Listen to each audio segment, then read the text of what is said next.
Vamos agora resolver o exercício 91. Acompanhem a leitura. Um cilindro de madeira de 4 centímetros de diâmetro rola sem deslizar entre duas tábuas horizontais móveis, A e B, como representa a figura.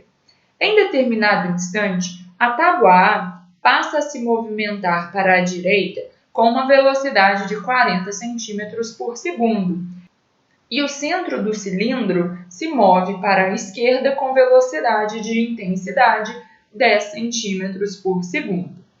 Qual é, nesse instante, a velocidade da tábua B em módulo e sentido?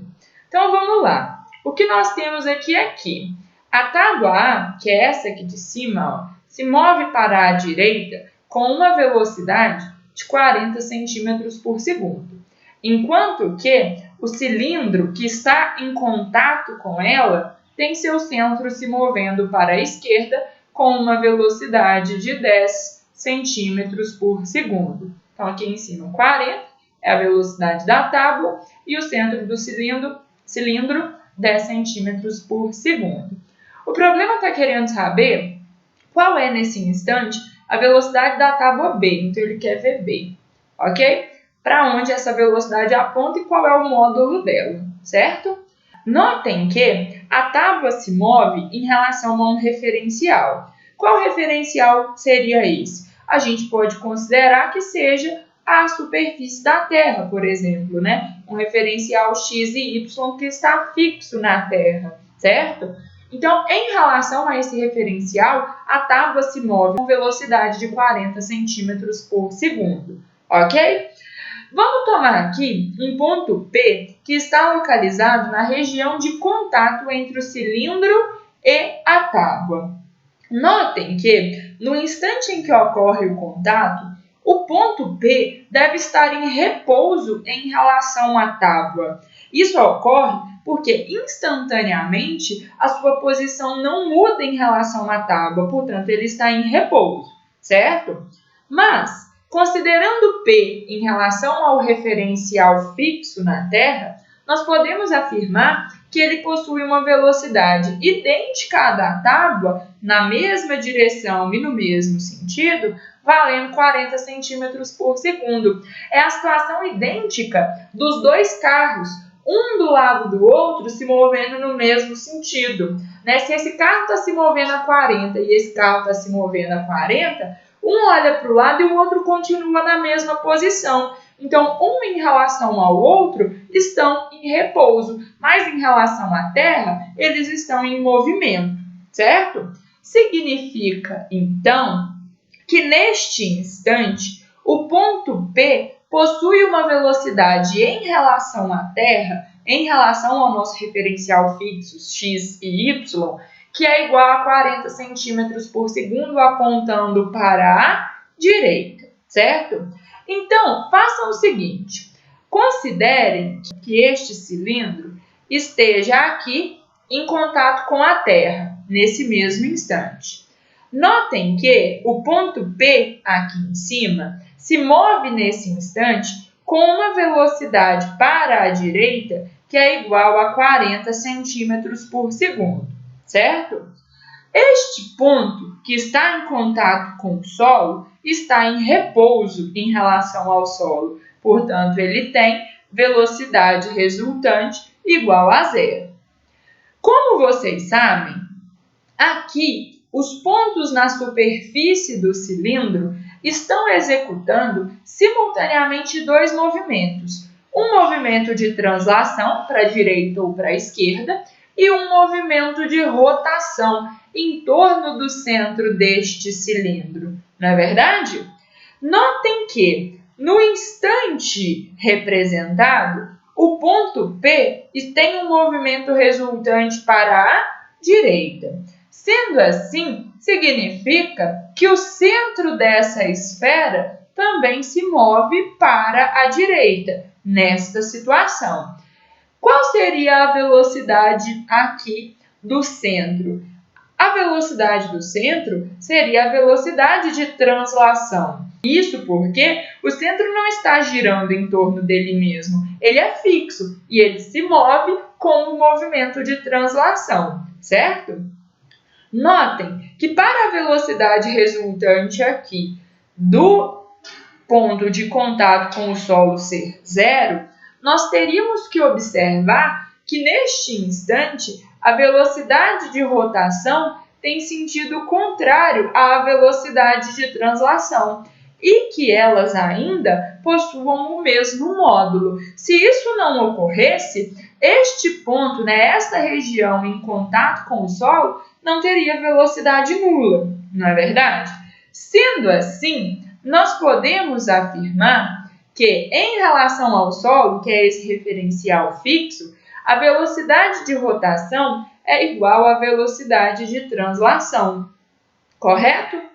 Notem que lá no ponto P, nós temos que a velocidade de rotação e a velocidade de translação têm o mesmo sentido. Portanto, lá em cima, nós sabemos que a velocidade de rotação mais a velocidade de translação tem que ser igual a 40, que é a velocidade resultante do ponto P em relação a esse nosso referencial fixo. Sendo assim, como uma é igual à outra, pelo fato da região de contato com o solo estar em repouso em relação ao solo, nós podemos afirmar que a velocidade de rotação, que é igual à velocidade de translação, é igual a 40 dividido por 2. Isso porque V de rotação mais V de translação vai dar 2V, já que elas têm o mesmo valor. Então, nós encontramos aqui que a velocidade de rotação é igual à velocidade de translação, que é igual a 20 centímetros por segundo. Isso significa que o centro da esfera está se movendo para a direita com uma velocidade de 20 centímetros por segundo. Isso aconteceria se este cilindro estivesse somente em contato com a tábua A. Mas, infelizmente, o cilindro não está sujeito somente ao contato com a tábua A. Ele está sujeito também ao contato com a tábua B. Sendo assim, a velocidade do centro desse cilindro, que é a que foi dada pelo enunciado, igual a 10 centímetros por segundo, é o resultado da composição dos movimentos devido ao contato da tábua A com a tábua B. O que nós vimos aqui é que o contato da tábua A com o cilindro faz com que este centro do cilindro translade para a direita com uma velocidade de 20 centímetros por segundo. Mas o problema fala que ele está transladando para a esquerda com uma velocidade de 10 centímetros por segundo. Ou seja, a velocidade resultante do centro desse cilindro em relação ao solo é uma velocidade para a esquerda igual a 10 centímetros. Então, vamos considerar essa relação. Tá? Que o solo e o centro do cilindro se move para a esquerda com uma velocidade de translação de 10 metros por segundo. Notem que esta velocidade resultante é devido aos movimentos que foram gerados pelo contato com as tábuas. Nós já vimos que o contato com a tábua A, que é a tábua superior, provoca uma translação para a direita com velocidade de 20 centímetros por segundo. Percebam que para este cilindro transladar para a esquerda com uma velocidade resultante de 10 centímetros por segundo, alguém deve provocar uma translação para a esquerda com velocidade de 30 centímetros por segundo, de modo que a velocidade de translação resultante seja o módulo da translação para a esquerda menos o módulo da translação para a direita. Dessa forma, observem, a translação resultante é para a esquerda com velocidade de 10 cm por segundo. Logo, o vetor velocidade de translação de maior módulo tem que apontar para a esquerda, menos a velocidade de translação para a direita, que tem módulo de 20 centímetros por segundo. Com isso, a gente encontra, então, que o cilindro possui um movimento de translação para a esquerda, velocidade de 30 centímetros por segundo. Então, percebam, o que eu estou querendo que vocês entendam é, se este cilindro estivesse se movendo somente devido à tábua que está aqui em cima, ele apresentaria uma translação para a direita, no mesmo sentido da tábua, com velocidade de 20 centímetros por segundo. Entretanto, há em contato com ele também uma segunda tábua aqui embaixo. E essa tábua também interfere no movimento do cilindro, de forma que o movimento resultante é a composição dos movimentos devido aos contatos com as duas tábuas. Como o problema diz para a gente, a velocidade de translação resultante ocorre para a esquerda. Portanto, ele deve ter uma translação componente, uma parte da translação para a esquerda. E essa parte de translação é devida a qual tábua? É devido à tábua B. Sendo assim, nós podemos afirmar que a tábua B está se movendo para a esquerda, porque o sentido do movimento de translação devido ao contato é no mesmo sentido da translação da tábua, do movimento da tábua, certo? Logo, a tábua B, que é essa aqui, ela deve estar se movendo para a esquerda. Agora, a gente precisa determinar com qual velocidade, certo? Para isso, considerem o seguinte. Imaginem que este cilindro está sujeito somente ao movimento da tábua B, que está passando aqui por baixo, certo? Nós já sabemos que a tábua B está deslizando está se movendo para a esquerda, de modo que ela provoca uma translação do centro do cilindro com uma velocidade de 30 centímetros por segundo. Bom, vamos tomar aqui um referencial fixo passando por este ponto, tá certo?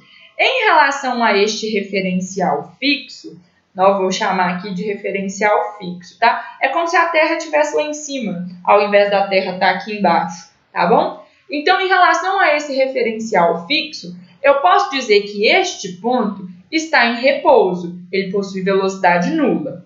Logo, a velocidade de rotação deste ponto, que está em contato com esse referencial fixo, deve ser igual a zero.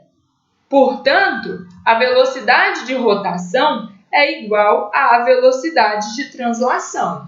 Notem que este cilindro translada para a esquerda devido ao contato com a tábua B com uma velocidade de 30 centímetros por segundo. Logo, quanto vale a velocidade de rotação?